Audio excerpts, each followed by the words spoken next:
Hello everyone, welcome back to the channel. Hope you are doing well and fine, and in today's video I'll be showing you how to make a GIF on VSCO from camera roll. So without wasting any time, let's just jump right on the video and make sure to watch this video till the end and follow these steps as well. Note that GIF creation is limited and not directly built in VSCO, and VSCO does not have a native save as GIF features, but you can edit a video to look like a GIF and then convert it outside VSCO. Now in order to do it, first what you need to do is head over and open up your app, and then you need to be a premium membership of the VSCO app.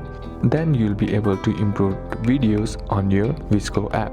Then all you gotta do is simply tap on the plus icon, then select the video that you want from your camera roll, then apply your favorite VSCO filter, adjust brightness, contrast, saturation, grain, etc.